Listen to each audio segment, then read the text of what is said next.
निकल जा इस घर से। आज के बाद इस घर में तेरे लिए कोई जगह नहीं है। माँ जी, भगवान के लिए ऐसा मत कीजिए। मैं इस छोटी सी बच्ची को लेकर कहाँ जाऊंगी? वो सब मैं नहीं जानती, बस तू निकल जा। अरे इस बच्ची की दुहाई दे रही है तू, इसी की वजह से तो तुझे घर से बाहर निकाल रही हूँ। सुनिए जी, आप तो कुछ कहिए ना, रोकिए ना माँ जी को। मैं कहाँ जाऊंगी इस घर को छोड़कर? मेरा तो आपके सिवा और कोई नहीं है। माँ सही कह रही है, एक के बाद एक बेटियां पैदा करती जा रही है तू। अरे मैंने तो सोचा था कि इस बार तुझे बेटा होगा, लेकिन नहीं, तू तो बेटियां ही पैदा कर रही है। मुझे बेटियां होती है, इसमें मेरी क्या गलती है? देखा बेटा, एक तो गलती करती है और ऊपर से जबान भी चला रही है। देख क्या रहा है, निकाल दे इसे इस घर से बाहर। केशव मधु का हाथ पकड़कर उसे घर से बाहर निकाल देता है। मधु की गोद में उसकी नवजात बेटी भी थी। दरअसल मधु को पहले 3 बेटियां थी। बेटे की चाह में उसके पति और सास मधु से चौथी बार बेटे की आस लगाए बैठे हुए थे, लेकिन इस बार भी उसने एक बेटी को जन्म दिया और उसे घर छोड़कर बाहर जाना पड़ा। मधु बहुत दूर तक चल कर आई थी, बहुत थक गई थी और प्यास के मारे उसका गला सूख रहा था। उसे दूर एक नदी दिखाई दी और वो नदी के पास आ गई। हे भगवान, तेरा बहुत बहुत आभार। कम से कम पानी तो दिखाई दिया। कितनी प्यास लगी है, मेरी बच्ची को भी भूख लगी है, लेकिन क्या करूं, मैंने ही कुछ खाया नहीं है, तो इसे दूध कैसे पिलाऊं? बेटा, मैं अभी पानी पी कर आती हूँ, फिर हम थोड़ी और आगे चल जाते हैं। फिर मैं देखती हूँ खाने का कोई इंतजाम होता है क्या। हाँ मेरा बच्चा। ऐसा कहकर मधु बच्ची को नदी के किनारे पर रखकर खुद पानी पीने के लिए नदी के पानी में उतर जाती है, लेकिन थकान की वजह से वो फिसल जाती है और पानी की तेज बहाव में बह जाती है। बच्ची बहुत रो रही होती है। नदी के पास ही एक जंगल था। कुछ देर के बाद जंगल से कुछ हिरनें पानी पीने के लिए नदी पर आती हैं। वहाँ उस नवजात बच्ची को देखकर, अरे कितनी छोटी बच्ची है ये, इसे ऐसे कौन छोड़ कर गया होगा इसे? माया बहन, लगता है कि ये बेटी है, इस कारण से कोई इसे छोड़ कर गया होगा। सुना है कि कुछ इंसान सिर्फ बेटे की चाह करते हैं। अगर उनके घर में लड़की ने जन्म लिया तो वो इसे ऐसे ही कहीं सुनसान जगह पर छोड़ कर जाते हैं। कितने निर्दय होते हैं ऐसे इंसान। कोई अपने ही बच्चे को ऐसे मरने के लिए कैसे छोड़ सकता है? और माँ जन्म देने वाली माँ का दिल नहीं दुखता? हिरन माया को उस बच्ची को देखकर बहुत दुख होता है। फिर काया छाया, मैं सोच रही हूँ कि हम इसे अपने साथ अपने जंगल में ले जाते हैं। इसे यहाँ ऐसे छोड़ना इस बच्ची के लिए सुरक्षित नहीं है। लेकिन माया दीदी, हम इसे अपने साथ कैसे रखेंगे? हमारे ही रोज के खाने पीने का ठिकाना नहीं होता, इसे क्या हम खिलाएंगे? छाया सही बोल रही है बहन। हम तो पेड़ के पत्ते, हरी घास खाकर गुजारा करते हैं, लेकिन इसे तो दूध पीने की जरूरत है। वो हम इसे कहाँ से देंगे? वो सब बाद में देखेंगे। सबसे पहले इसे यहाँ से ले जाना ज्यादा जरूरी है। हिरन माया बाकी 2 हिरणों के साथ बच्ची को लेकर जंगल में चली जाती है। जंगल में जाने के बाद छाया, कुछ दिनों पहले मिट्टी हथनी ने एक बच्चे को जन्म दिया है। हम इस बच्ची को उसका दूध पिला सकते हैं। लेकिन इंसान के बच्चे के लिए हथनी का दूध? वो एक माँ का दूध है छाया, बच्चे के लिए तो अमृत होता है। हिरन माया के कहने पर बच्ची को मिंटी हथनी का दूध पिलाया जाता है। धीरे धीरे बच्ची बड़ी होने लगती है। मिंटी हथनी और उसका बाकी हाथी परिवार भी अब बच्ची को अपना मानने लगा था। एक दिन हमें अब इस बच्ची का कुछ नाम रखना चाहिए। हाँ, कब तक हम इसे बच्ची बच्ची कहें? इसकी आंखें बिल्कुल हमारे जैसी हैं। मुझे लगता है कि हम इसका नाम मुर्गाछी रखें। हाँ, बहुत अच्छा नाम है। उस दिन के बाद सब बच्ची को मुर्गाछी कहकर बुलाने लगते हैं। एक दिन जंगल का राजा शेर हिरन की गुफा के पास आता है। उसे इंसान की गंध आती है। फिर यहीं से आ रही है सुगंध। हाँ, यहाँ एक बच्ची है, इसे खाकर मजा आ जाएगा। शेर मृगाक्षी की तरफ बढ़ने लगता है। तब सभी हिरनें उसके सामने आती हैं। वनराज, इस बच्ची को छोड़ दीजिए, इसे खाने का विचार अपने मन से निकाल दीजिए। तुम कौन होती हो मुझे ये बताने वाली? वनराज, ये मेरी बेटी जैसी है, मैंने इसे पाला है, ये बहुत छोटी है, चाहो तो आप मुझे खा लो, लेकिन इस बच्ची को नहीं। नहीं, तुम सब जानवरों का मांस बहुत खा चुका हूँ। इस इंसान की गंध मुझे इसे खाने पर विवश कर रही है। लेकिन हाँ, तुम्हारी बात भी सही है, ये अभी बहुत छोटी है। शेर वापस चला जाता है। हिरन को लगता है कि उसके कहने पर शेर ने अपना दयालुपन दिखाया है। 5 साल बीत जाते हैं। सभी हिरनें खाने की तलाश में कहीं गई हुई थी। मृगाक्षी अकेली गुफा में बैठी थी। तभी शेर वहां आया और अकेली है ये बच्ची आज। बेटी, आओ मेरे साथ आओ। आप कौन है? मैं तुम्हारा मामा हूँ, शेर मामा। तुम्हें पता है, मैं इस पूरे जंगल का राजा हूँ। चलो मेरे साथ मेरी गुफा में। मेरे पास खाने की बहुत चीजें हैं और बहुत खिलौने भी हैं। तुम्हें खेलना है? हाँ मामा जी, मुझे खेलना है। तो चलो, जब माया वापस आएगी तब मैं तुम्हें वापस छोड़ दूंगा। शेर की बात सुनकर मृगाक्षी उसके साथ चली जाती है। कुछ देर के बाद जब हिरन वापस आती है तब उसे मृगाक्षी कहीं नहीं दिखती।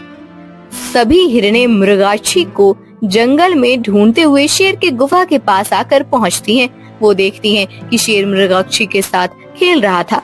उसके चेहरे के भाव देखकर माया समझ गई कि शेर इसे बहाने से लेकर आया है और इसे खाने वाला है। मृगाक्षी, चलो, मैं आ गई हूँ। माँ, मामा जी के साथ खेलने में मजा आ रहा है, खेलने दो ना। हाँ माया, तुम जाओ, हमें खेलने दो, बहुत मजा आ रहा है, थोड़ी देर और।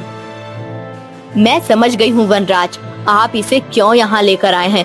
मुझे तो लगा था कि उस दिन आप मेरी बात मानकर वापस चले गए थे, लेकिन आपका इरादा तो कुछ और ही था।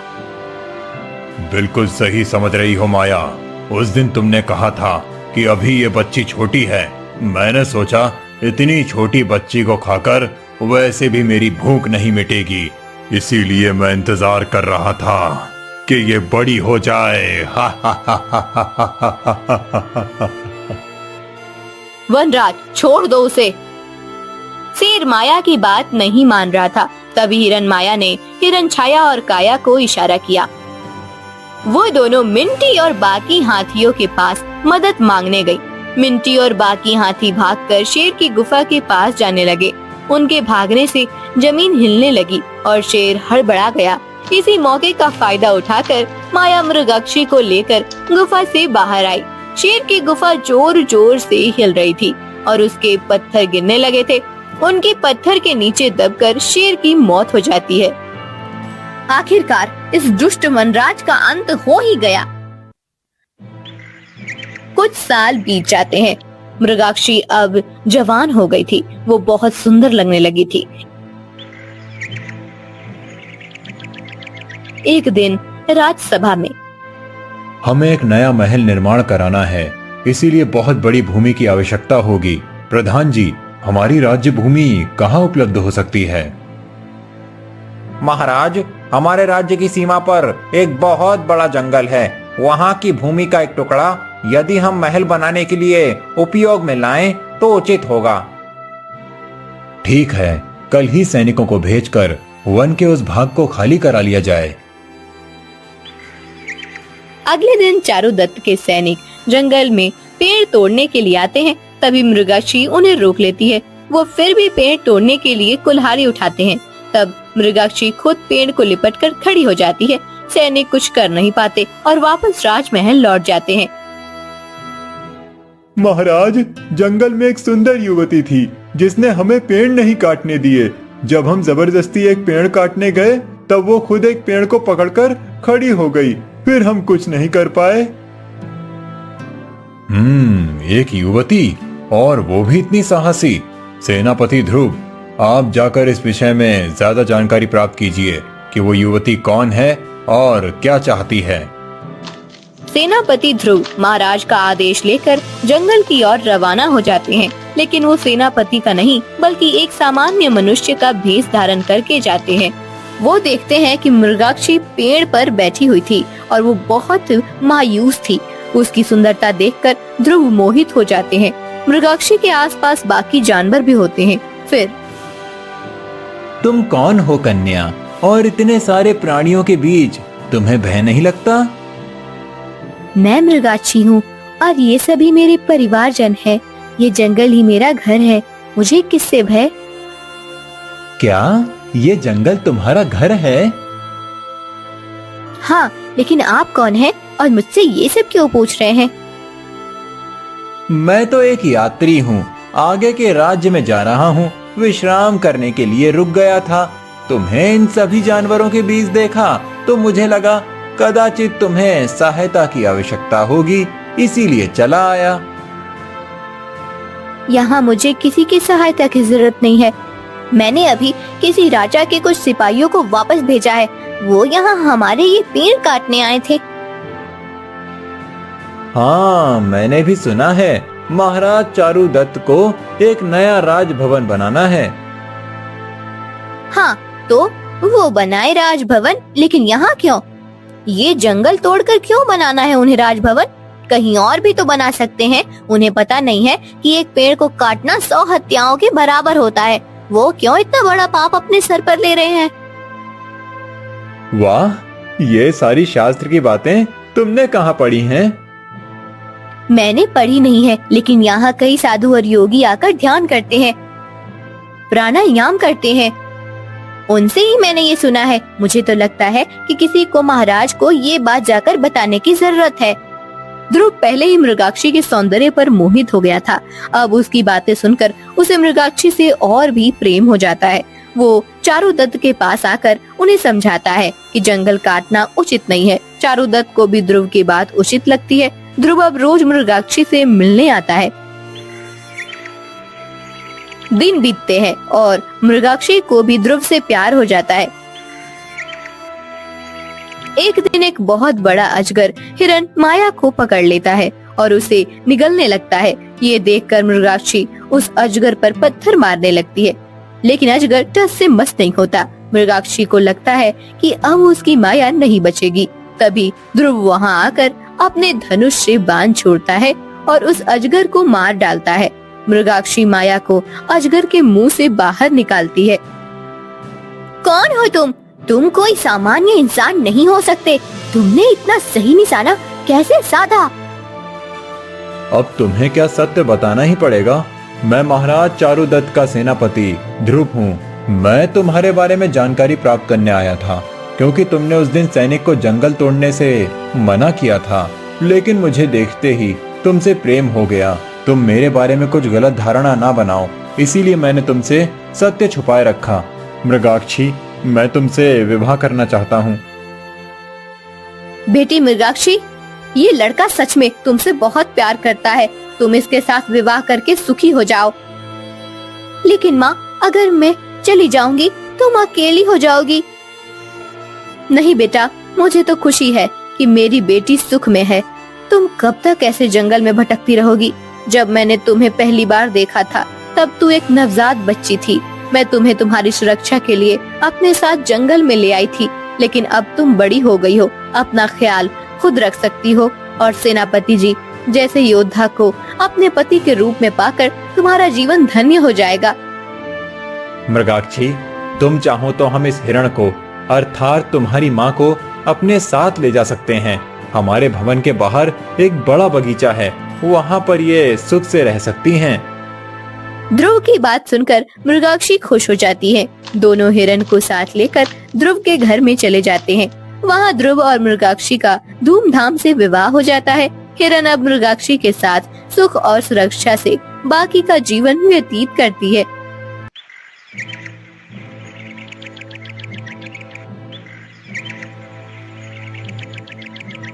स्वर्ग लोक में गंधर्व कन्या लावण्या कमल उद्यान में घूम रही थी। लावण्या इतनी सुंदर थी कि किसी अप्सरा को भी उसे देखकर ईर्ष्या हो। एक बार जो लावण्या को देख लेता था वो उसे बार बार देखने की कामना करता था। जब वो कमल के फूल पानी से निकाल रही थी तभी वहाँ से एक युवान ऋषि आते हैं। वो कमल के कुछ पुष्प तोड़कर चले जाते हैं। उन्हें पता भी नहीं चलता कि उनके पास इतनी सौंदर्यवती खड़ी है। उनका ये व्यवहार देखकर लावण्या क्रोधित हो जाती है। महर्षि, लावण्या उन्हें पुकारती है। महर्षि रुक जाते हैं और जी देवी। महर्षि, कदाचित आप स्वर्ग लोक में अभी अभी पधारे हैं। आप जानते नहीं मैं कौन हूँ? क्षमा करें देवी, परंतु मुझे आपका परिचय नहीं है। मैं गंधर्व कन्या लावण्या हूँ। पूरे स्वर्ग लोक में मेरी जितनी सौंदर्यवती दूसरी कोई नहीं है। स्वर्ग लोक में ऐसा कोई नहीं जो मुझे एक बार देखकर पुनः पलटकर ना देखे। और आपने मेरी तरफ ध्यान भी नहीं दिया।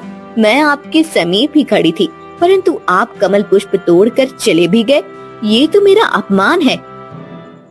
नहीं देवी, आपका अपमान करने का मेरा कोई आशय नहीं था, परंतु मैंने आजीवन ब्रह्मचार्य पालन करने का व्रत लिया है। इसी कारण से मैं किसी भी स्त्री की तरफ देखता भी नहीं। आपके सौंदर्य का मुझे कदापि लोभ नहीं हो सकता। मैं तो केवल अपने स्नान, संध्या, पूजा और ध्यान में ही संतुष्ट हूँ। अच्छा, आपको इतना अभिमान है अपनी ध्यान और पूजा पर? अभिमान नहीं देवी, परंतु कोई भी प्रलोभन मेरे व्रत को भंग नहीं कर सकता।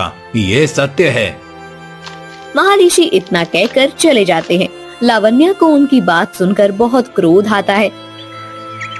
अगले दिन जब महर्षि स्नान के लिए नदी में गए हुए होते हैं, तब लावण्या पत्थर पर रखे हुए उनके वस्त्र उठाती है और एक ऊंचे पेड़ पर फेंक देती है।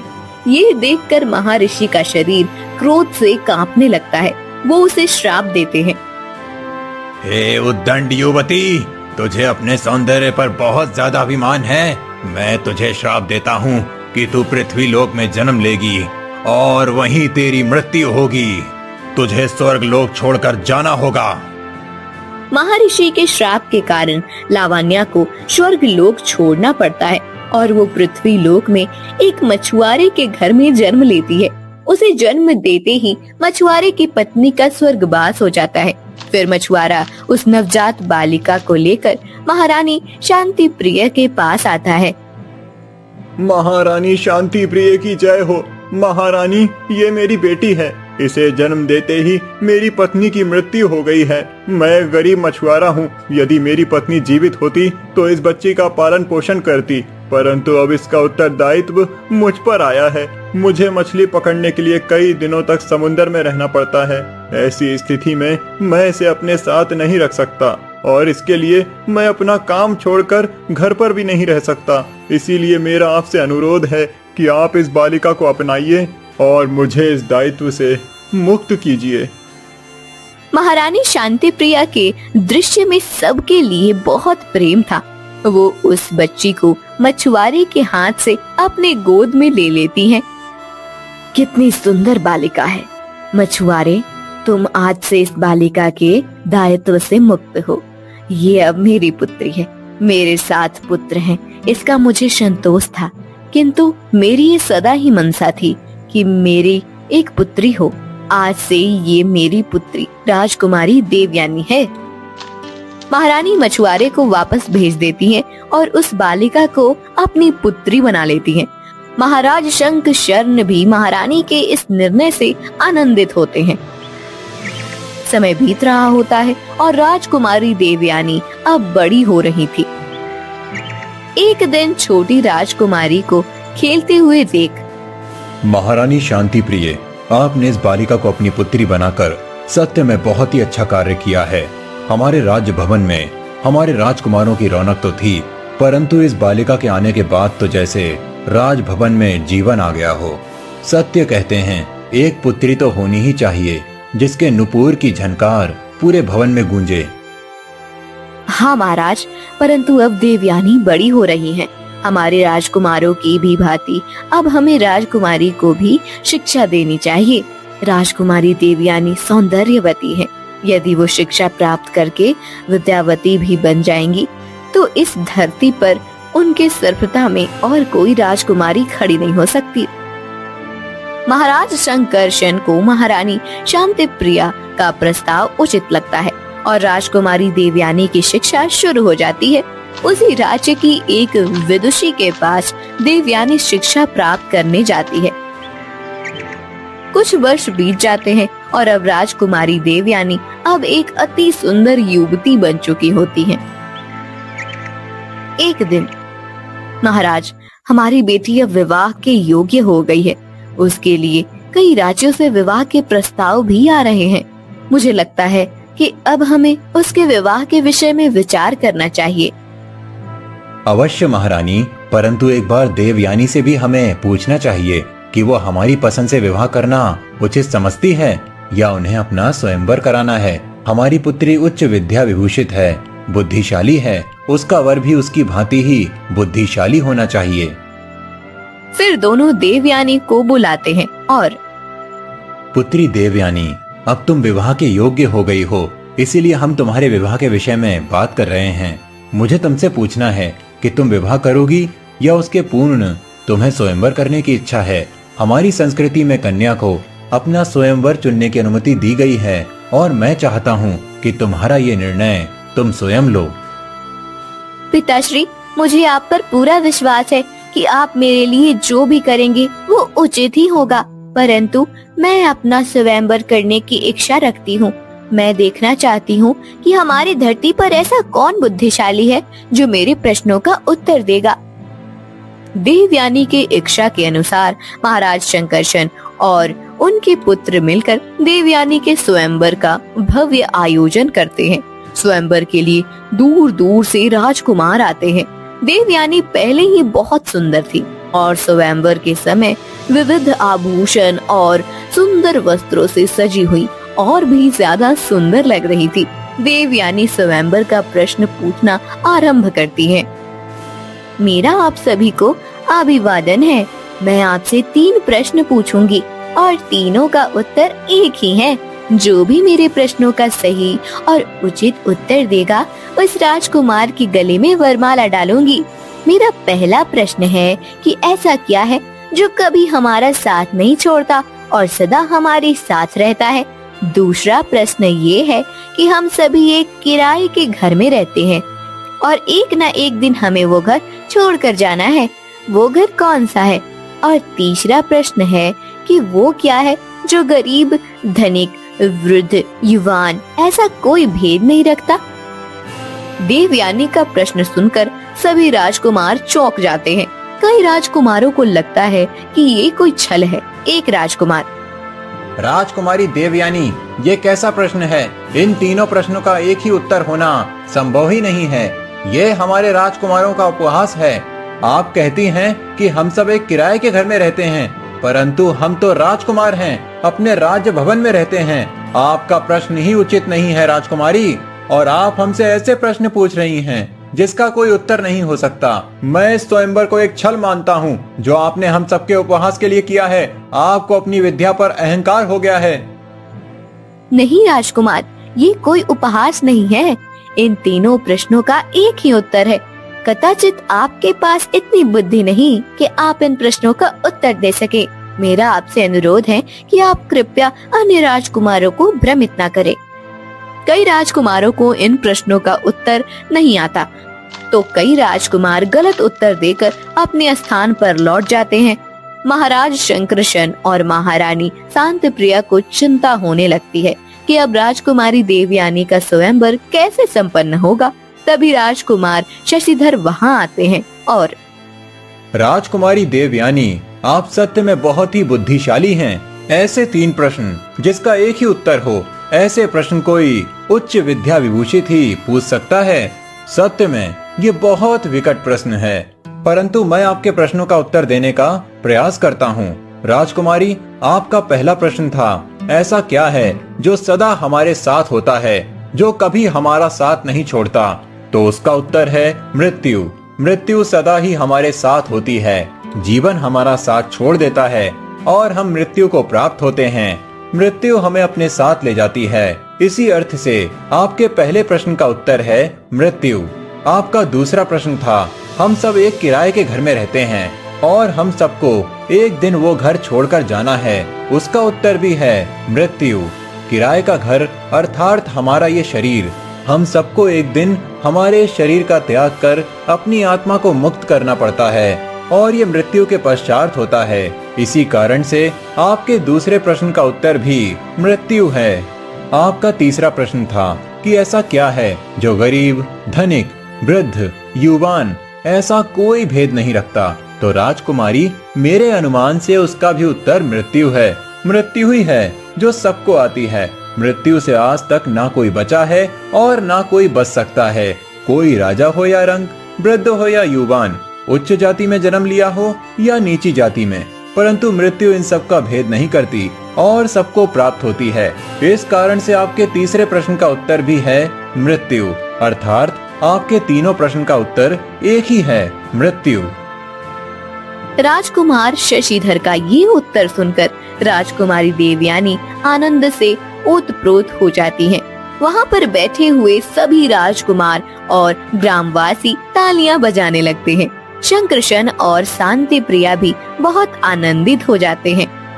राजकुमार शशिधर, आपने मेरे प्रश्नों का उचित उत्तर दिया है। आप सत्य में बहुत ज्यादा बुद्धिशाली हैं। मैं आपको अपना वर चुनती हूँ। राजकुमारी देवयानी वरमाला लेकर राजकुमार शशिधर के पास आती हैं। वो राजकुमार के गले में वरमाला डालने ही वाले होती हैं कि तभी वही महर्षि जिन्होंने स्वर्ग लोक में गंधर्व कन्या लावण्या को श्राप दिया था, वो वहाँ प्रकट हो जाते हैं। राजकुमारी, आप ये विवाह नहीं कर सकती। महर्षि, मुझसे या मेरी पुत्री से कोई अपराध हुआ है क्या? आप इसे विवाह करने से क्यों मना कर रहे हैं? राजन, ये आपकी कन्या आपकी पुत्री नहीं अपितु गंधर्व कन्या है। स्वर्ग लोक में इसने अपने सौंदर्य के अभिमान में आकर मेरे साथ उद्दंडता की थी। इस कारण मैंने इसे श्राप दिया था कि ये पृथ्वी लोक में जाकर जन्म लेगी और वहीं इसकी मृत्यु होगी। महर्षि, आपके श्राप के कारण मैं पृथ्वी पर आई हूँ, मृत्यु भी नहीं हुई है, तो फिर मैं विवाह क्यों नहीं कर सकती? देवी, मैंने अपने क्रोध में आकर आपको श्राप दिया, परंतु उसके बाद आपके पिता ने मुझसे आकर क्षमा मांगी और आपको पुनः स्वर्ग लोक में लाने की विनती की। आपके पिता आपके विरह में बहुत पीड़ा में अपना जीवन व्यतीत कर रहे थे। मुझसे उनकी पीड़ा देखी नहीं गई, इसीलिए मैं आपको पुनः स्वर्ग लोक में ले जाने के लिए आया हूँ। क्षमा करें महर्षि, परंतु किसी वह ऋषि का श्राप कभी व्यर्थ नहीं जाता। आपका श्राप तो अभी अपूर्ण है। मैंने पृथ्वी पर जन्म तो ले लिया, परंतु मेरी मृत्यु होने तक मुझे यहीं रहना होगा और कोई भी मनुष्य देह धारण करके स्वर्ग लोक में नहीं जा सकता। ये सत्य है, इसलिए मैं आपके साथ अभी स्वर्ग लोक नहीं आ सकती। मेरा आपसे अनुरोध है कि आप मेरे पिता से कहे कि पृथ्वी पर ये देह छोड़ने के बाद में अवश्य उनके पास आऊंगी, परंतु अभी मेरा उनके पास आना संभव नहीं है। महर्षि, आपने क्रोध में आकर मुझे श्राप दे दिया, परंतु वो श्राप मेरे लिए वरदान बन चुका है। मेरा बाल्यकाल उत्तम तरह से व्यतीत हुआ है और अब एक बुद्धिशाली मनुष्य के साथ विवाह करके मेरा उर्वरित जीवन भी सुख से व्यतीत होगा। देवयानी की बात सुनकर महर्षि चले जाते हैं।